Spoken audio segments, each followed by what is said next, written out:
ಅಲ್ಲಿ ನಡೆಯುತ್ತೆ.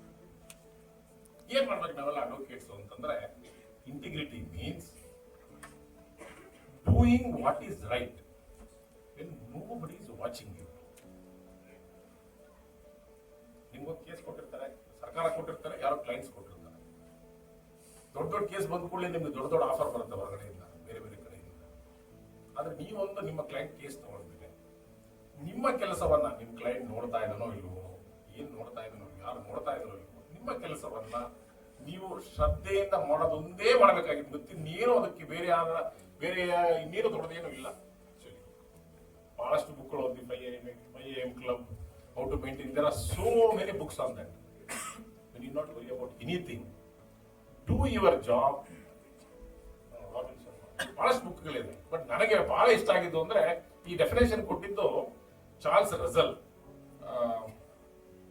ಶಾಟ್ರಿಂಗ್ my glass slipper ಅಂತ ಕಾಣುತ್ತೆ ಪುಸ್ತಕ ಹೆಸರು. ಅದರಲ್ಲಿ ದಟ್ಸ್ ವೆರಿ ಡಿಫೈನ್.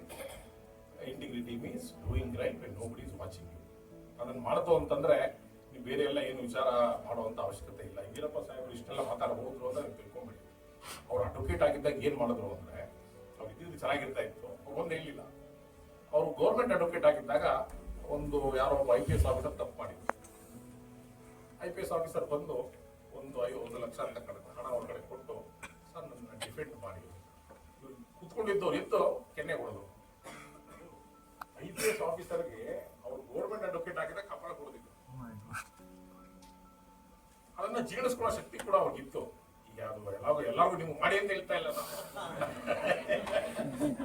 ಅಂದ್ರೆ ಅವರಿಷ್ಟೆಲ್ಲ ಹೇಳಿದ್ರಲ್ಲ, ಅವ್ರು ನಿಜವಾಗ್ಲೂ ಪಾಲನೆ ಮಾಡಿದ್ದಾರೆ, ಮನಸ್ಸಿನಿಂದ ಪಾಲನೆ ಮಾಡಿದ್ದಾರೆ. ಅದೇ ರೀತಿ ನೀವು ಸತ್ಯದ ದಾರಿಯಲ್ಲಿ ನಡೆ, ನಿಮ್ಮ ಕೆಲಸವನ್ನ ನೀವು ಚಾಚು ತಪ್ಪದೆ. ಈ ವಿದ್ಯಾರ್ಥಿಗಳಿದ್ದೀರಿ, ವಿದ್ಯಾರ್ಥಿಗಳ ಕೆಲಸಗಳನ್ನ ಚೆನ್ನಾಗಿ ಮಾಡಿ. ವಕೀಲರಾಗ್ತೀರಿ, ವಕೀಲರ ಕೆಲಸವನ್ನ ಚೆನ್ನಾಗಿ ಮಾಡಿ.